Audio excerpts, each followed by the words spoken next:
Good afternoon, everyone. Welcome to another edition with Walking with a Pathfinder. Today we have a special guest on the first floor. Let's see if anyone would recognize our special guest. Can you introduce yourself? Yes, hi, my name is Miss Valencia. I'm a Spanish teacher here at Fremont High School.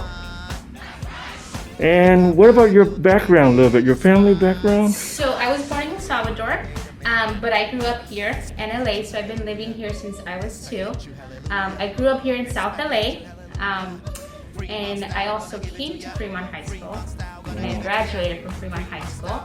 And once I was done with my bachelor's degree and my teaching credential, I decided to come back and teach here at Fremont High School. Did you recognize any teachers when you came back here? When I did come back, which was back in 2006, I would say I had about 10 former teachers who were now my colleagues. So that was very interesting, to say the least. And it was fun. It was fun to get to know my former teachers now as colleagues and work alongside for our students. How does that feel walking in as an alumnus and now an educator?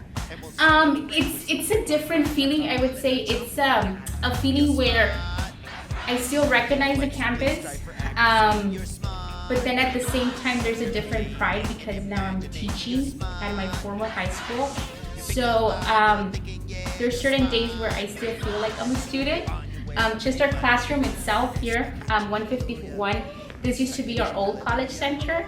So when I was a student here, I remember that this is where I came for my senior year and got ready to make my transition from Fremont to Cal State Long Beach.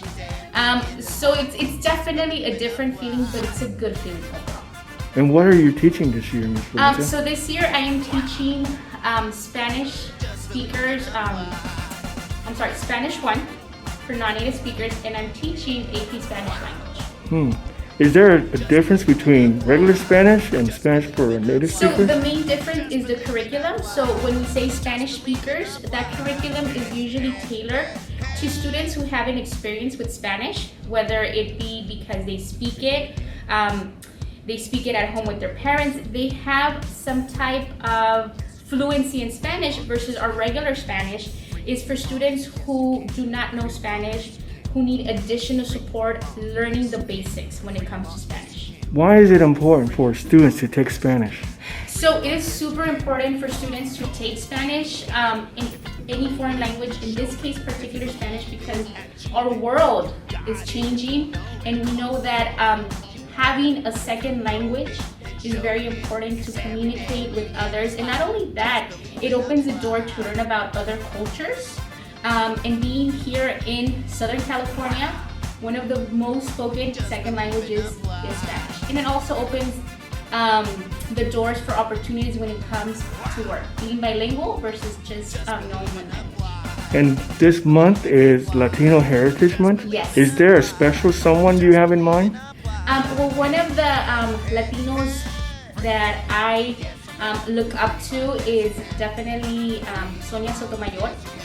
Being the first Latina in the Supreme Court system, somebody I really admire, and someone that perhaps isn't as famous is my former college professor, Doctora Carrera, because she really emphasized the love of Spanish for me, and also the bilingualism that our students possess, which is also very important. In your opinion, do you think the Latino heritage has been more integrated or diverse today?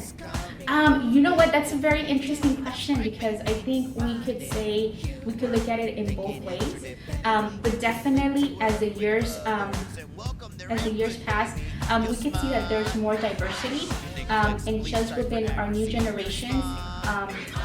they are bringing different things to the culture that is making it even more diverse than it was before. And I can see that you have your two favorite students. Yes, my two favorite students here in the era of COVID. So these are my two students that accompany me during these teaching days here at Fremont with a virtual learning.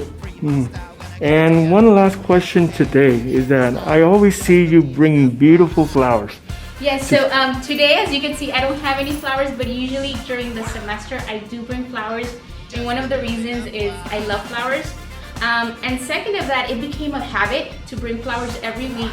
And now my students really look forward to me bringing those flowers. So whenever I don't, there's always the question, what happened to the flowers? So now it's become kind of a tradition for our class to every week have a fresh bouquet of flowers. And to wrap it up, I think you have a pop quiz. Yeah, so to wrap it up, I do have a little pop quiz. So how do you say car in Spanish? And hopefully you got carro. And make sure to like these videos and ask for more. Thank you very much for your time. Thank you, Ms. Mr. Montes. Pham.